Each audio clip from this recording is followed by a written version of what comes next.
요즘에 전화 주시는 고객분들 이야기 들어보면 안전관리비랑 산업안전보건관리비 이게 다르다 이런 거에 대해서 아예 모르시는 분들이 되게 많아요. 그래서 산업안전보건관리비랑 안전관리비랑 달라요 하면은 그게 두 종류였어요? 이렇게 하시는 분들도 계시거든요. 근데 아마 이 영상 보시는 분들 중에서도 이게 구분이 되어 있다라는 것조차 모르시는 분들 많으실 거예요. 이거에 대한 차이점에 대해서 제가 10분 동안 설명해 드릴 테니까요. 어디 가서 안전관리비 임마 두 종류야. 산업안전보건관리비가 있고 그냥 안전관리비가 있어. 달라 임마. 이렇게 얘기할 수 있도록 제가 만들어 드리도록 하겠습니다. 설명 순서는요, 개념에 대해서 한번 살펴보고 안전관리비로 쓸 수 있는 항목들이 뭐가 있는지 요거 말씀드릴 거고요. 그 다음에 산출 기준 얼마 정도 해야지 이게 적정한가 요거에 대해서 산출할 수 있는 방법 말씀드리도록 하겠습니다. 보통 내역서 보면 이렇게 이제 산업안전보건관리비라고 되어 있는 부분이 있고 그냥 안전관리비 이렇게 되어 있는 게 있습니다. 그래서 요 두 가지고요. 산업안전보건관리비는 이렇게 구성을 보면은 재료비, 직접노무비에다가 뭐 해가지고 어떻게 곱하고 해가지고 산출하는 거고, 얘는 뭐가 써있지도 않아요. 그냥 1100만원 이렇게 돼 있어. 그러니까 이게 왜 이렇게 되는지 모르실 거잖아요. 그래서 그거에 대해서 한번 차근차근 설명해 보도록 하겠습니다.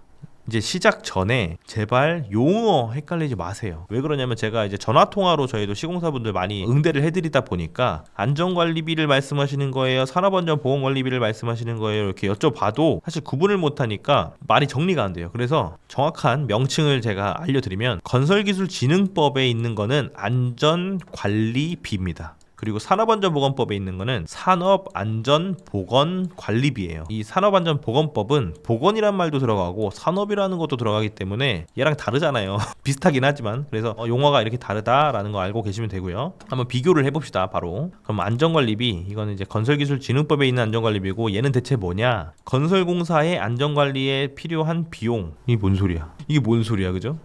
구조물 그리고 가시설 이런 것들에 대한 붕괴 전도입니다. 이게 왜 그러냐면 관련 법이 건설기술진흥법이고 이걸 만든 데가 국토교통부예요. 그래서 국토부 같은 경우에는 고용노동부랑 다르게 이 사람에 대한, 근로자에 대해서 보는 게 아니고 시설물에 대해서 보는 거거든요. 구조물이나 가시설물이 붕괴되거나 전도될 수 있는 위험이 있다, 그거에 대해서 예방하는데 어떤 비용들을 쓰자라는 차원에서 생긴 게 안전관리비고, 이 산업안전보건관리비는 뭐냐면 근로자의 산업재해 예방을 위해서 쓰는 비용이다 이렇게 돼 있어요. 산업안전보건관리비는 고용노동부에서 만든 거고 완전 근로자, 그러니까 사람한테 초점이 맞춰져 있습니다. 사람. 그리고 국토교통부에서 만든 안전관리비는 사람이 아니라 시설물, 붕괴, 그리고 뭐 흙막이가 무너진다 뭐 이런 것들이에요. 그래서 차이가 좀 있다라고 알고 계시면 되고요. 계상 대상, 그러니까 어떤 공사에 이걸 적용해야 되냐, 안전관리비는 사실 그런 게 없습니다. 그냥 모든 건설공사에 그냥 적용하는 거고요. 산업안전보건관리비는 총 공사 금액 2천만원 이상인 건설공사에 적용이 되는 거예요. 그래서 2천만원 미만인 공사는 산업안전보건관리비를 따로 책정을 안 하는 거죠. 그리고 이거에 대해서 구체적으로 어디에 기준이 나와 있냐, 건설공사 안전관리 업무 수행 지침이라는 국토교통부 고시가 있습니다.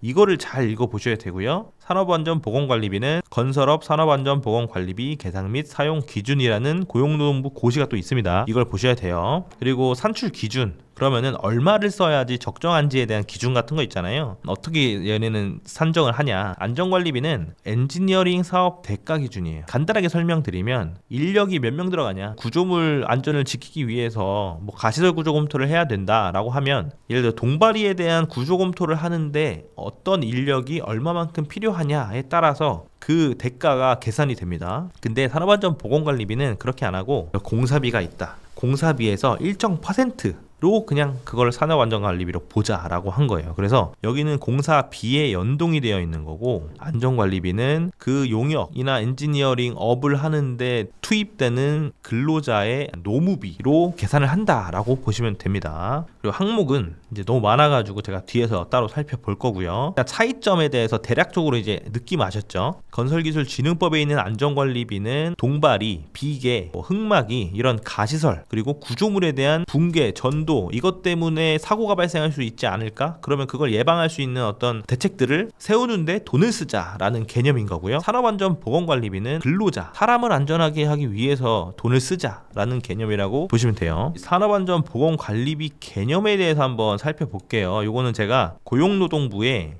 직접 전화통화를 하면서 깨달은 거예요. 그래서 산업안전보건관리비가 왜 생겼냐, 그거부터 이제 이해를 좀 하는 게 편하거든요. 왜 그러냐면 건축주나 건물을 지을 때 안전에 돈을 너무 안 쓰는 거예요. 안전에 너무 인색한 거야. 그러니까 이 고용노동부는 이 근로자를 지킬 어떤 의무가 있잖아요. 그러다 보니까 건설공사 할 거면 최소한 이만큼은 써라고 그 제한을 만들어 놓은 거예요. 재해 예방으로 최소 이 정도 돈은 써야지를 정해 놓은 거고요. 그리고 이거를 법으로 박아놓지 않으면 사람들 안 쓸 거잖아요, 다. 그러면 유명무실한 제도가 되기 때문에 아예 이제 산업안전보건법에 이렇게 정해 놓은 거예요. 그리고 이 쓰는 거를 예를 들어서 뭐 돈은 한 1,000만 원 이렇게 책정을 해놨어. 근데 딴 데다 쓰면 안 되잖아요. 그러면 안전을 확보할 수가 없잖아요. 그래서 진짜 이제 근로자를 위한 곳에만 써야 돼를 정해놓은 거예요. 이 산업안전보건관리비로 사용했다고 인정받을 수 있는 범위를 만들어 놓은 겁니다. 범위. 그러면 얼마를 써야 진짜 재해 예방이 될까? 그래서 그거를 그러니까 총공사비 예를 들어 1,000억짜리 공사랑 10억짜리 공사랑 당연히 다를 거잖아요. 그 공사 규모에 맞게 사용할 수 있게끔 우리가 계산하는 기준을 만들자 해가지고 공사비, 공사 종류에 따라서 그 요율들을 바꾼 거예요. 공사비에다가 요율을 곱한 값을 최소 이만큼은 써야 돼 라고 정한 건데, 어떤 사람들은 공사비라는 거를 되게 억울해할 수도 있어요. 뭐냐면 플랜트 공장에서 어떤 기계 설비가 예를 들어 1,000억 원어치가 들어가고 공사는 200억밖에 안 된다 하면 사실 그 물품이 너무 비싸서 그런 거지 어떤 근로자가 일하는 거는 그렇게 많지 않을 수 있잖아요. 실제 1,200억짜리 공사를 하는 것보다는. 그래서 대상액이라는 개념을 도입을 합니다. 그 대상액을 가지고 산업안전보건관리비를 산출을 하는 거고요. 그리고 이제 그렇게만 하니까 공사비에 따라서 너무 편차가 커요. 그래서 기초적으로 요 금액에다가 더하자라고 하는 개념이 생긴 거예요. 그래서 공사비에서 대상액을 뽑고 그 대상액에다가 공사 종류에 따른 요율을 곱하고 거기다가 기초액을 더하면 그게 최소 이만큼은 쓰자 하는 산업안전보건관리비가 산출이 되는 거예요. 또 이제 책정을 해놓고 했는데 안 쓰면 재해 예방이 안 되잖아요. 그 돈을 써야 되잖아요. 그래서 공정률에 맞춰서 예를 들어 공정률이 70%다 그러면 이 금액을 예를 1,000만 원 잡아놨으면 700만 원까지는 써라, 이런 기준들을 마련을 해놓은 겁니다. 상당히 장황하게 설명했지만 어쨌든 산업안전보건관리비는 야, 돈 너무 안 쓴다, 진짜 돈 이만큼은 쓰자 라고 해서 만든 겁니다. 그리고 이제 건설기술진흥법에 있는 안전관리비는 사실 개념이랄 게 없어요. 이제 산업안전보건관리비에 비하면 좀 부실하다. 그리고 국토교통부에서 만든 법이다 보니 구조물, 시설물, 전도방지, 건축물, 비계, 동바리, 갱폼, 일부 건설 기계 이런 거에 대한 안전을 확보하는데 사용되는 비용이다. 지금 내역에 없는 경우도 많습니다. 민간공사 같은 경우에는 거의 없는 것도 많이 봤습니다. 그리고 얘는 얼마가 적당한지 기준이 없어요. 총 금액이 기준이 없어. 지금 산업안전보건관리비는 공사비에서 대상액 산출해서 거기서 이제 산출하는 거다 보니까 최소 이만큼은 써라라는 게 있는 거잖아요. 근데 얘는 그게 없어요. 그러니까 약간 기준이 허접합니다. 이런 차이가 있고요. 그 다음에 항목을 한번 살펴볼게요. 항목은 건진법 안전관리비 항목부터 살펴보면요. 첫 번째는 안전관리 계획의 작성 및 검토 비용입니다. 안전관리계획서라는 거 아마 많이 들어보셨을 거예요. 안전관리계획서 작성에 필요한 비용을 안전관리비로 쓸 수가 있고요. 그 다음에 안전관리 계획을 쓰면 그걸 또 검토를 받아야 돼요. 그래서 검토에 들어가는 비용 들어가고요. 그 다음에 안전점검을 또 받아야 됩니다. 이 안전관리 계획 수립 대상에 들어가면 이 정기안전점검이라는 걸 또 받아야 되는데 그 비용까지도 안전관리비에서 사용을 할 수가 있고요. 그 다음에 발파 및 굴착 등의 건설공사로 인한 주변 건축물 등의 피해 방지 대책 비용, 예를 들어서 지하 매설물 보호 조치에 어떤 비용들이 들어간다. 관 매달기 공사 비용 이런 것들은 안전관리비로 사용을 할 수가 있고요. 그 다음에 발파 및 진동 소음으로 인한 주변 지역의 피해 방지 대책 비용도 이 건설기술진흥법 안전관리비에 들어갑니다. 그리고 공사 중 주변 통행 안전 및 교통 소통을 위한 안전시설의 설치 및 유지관리 비용, 신호수 배치 비용 해가지고 이런 것도 다 안전관리비로 사용을 할 수가 있어요. 그리고 공사 시행 중 구조적 안전성 확보 비용 해가지고 그 안에 계측 장비의 설치 및 운영 비용, 폐쇄회로 그러니까 CCTV 설치하는 거, 가설 구조물 안전성 확보를 위해서 관계 전문가에게 확인받는 데 필요한 비용, 그리고 전파법에 따른 어쩌고저쩌고 무선 설비, 대여 유지 비용 이런 것도 들어갑니다. 아직 크게 보면 5가지고요. 작게 보면 되게 많은데 어쨌든 이런 비용들을 건설기술진흥법 안전관리비로 사용할 수 있다라는 얘기가 됩니다. 두 번째, 산업안전보건관리비도 한번 살펴볼게요. 고용노동부 환경부 고시고요. 산업안전보건관리비를 산업재해 예방 목적으로 다음 각 호 기준에 따라 사용해야 한다고 되어 있죠. 첫 번째, 안전관리자, 보건관리자의 임금을 쓸 수가 있고요. 그 다음에 안전시설비, 그래서 안전시설비 중에서도 산업재해 예방을 위한 안전난간, 추락방호만,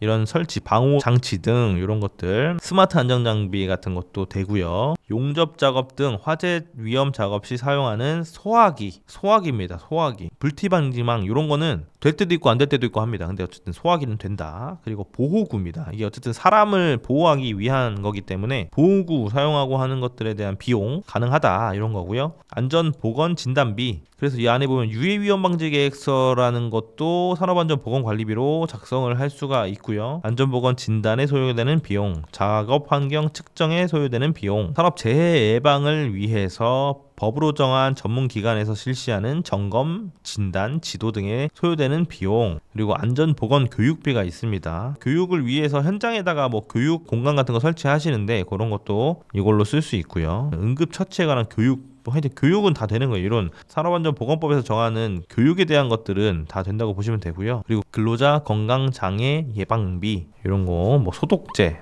마스크 이런 것도 다 됩니다. 7번째, 건설 재해 예방 전문 지도기관의 지도에 대한 대가도 가능하고요. 8번, 9번 이런 거는 좀 읽어보시면 돼요. 어쨌든 산업안전보건관리비는 사람에 대해서, 근로자에 대한 재해 예방을 위한 비용이다 보니까 보호구, 그리고 이런 안전관리자, 보건관리자의 임금, 그리고 안전시설비, 예를 들어 추락방호망, 그러니까 사람에 대해서예요. 이것도 다 사람과 관련된 안전시설비, 보호구, 임금 이런 거는 다 사용이 된다라는 겁니다. 그래서 이제 산업안전보건관리비는 사실 되게 이 고시만 봐서는 잘 몰라요. 요거는 해설서가 따로 있거든요. 그래서 해설서를 보시면 어떤 건 되고 어떤 거 안 되고 이런 게 명확하게 나와 있으니까 그거는 제가 다운 받으실 수 있도록 댓글에다가 이제 링크를 달아 드릴 테니까 그거 한번 보시면 되고요. 그다음에 산출 기준입니다. 건설기술진흥법의 안전관리비는 대부분 엔지니어링 사업 대가 기준이 적용된다. 그리고 산업안전보건관리비는 아까 말씀드렸다시피 공사비에서 우리가 연동해가지고 계산을 한다. 그래서 하나씩 살펴보면 건설기술진흥법은 이런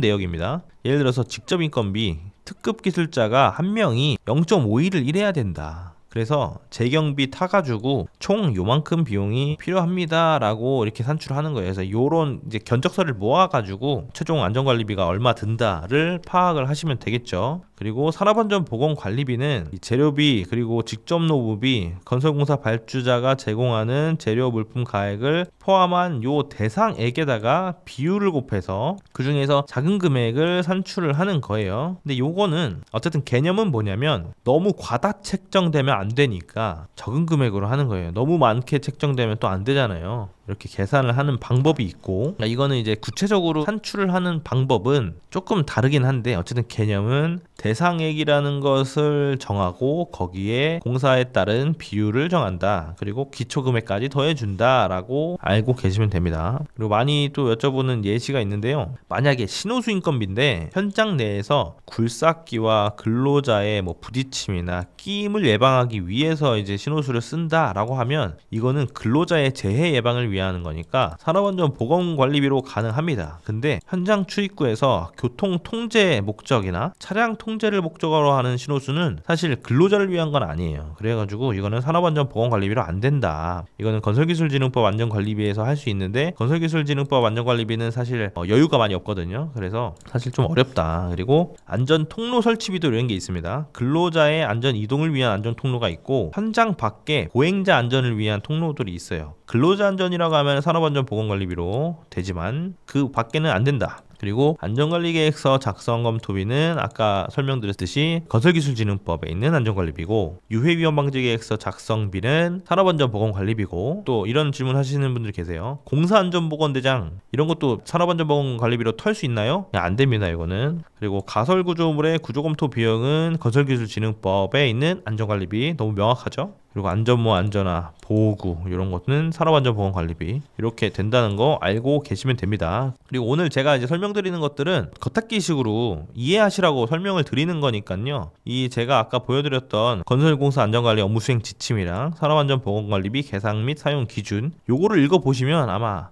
확실히 이해가 가실 거예요. 그래서 오늘 이제 요 기준들은 제가 그 댓글에다가 다운로드 링크 걸어 놓을 테니까요. 한 번씩 보시면은 아마 이해하실 수 있으실 거예요. 이 영상이 이제 도움이 되셨다면 구독과 좋아요 좀 꼭 눌러주세요. 지금 구독자가 안 오르고 있습니다. 지금 1400명에서 멈췄어요. 그래서 부탁드리겠습니다.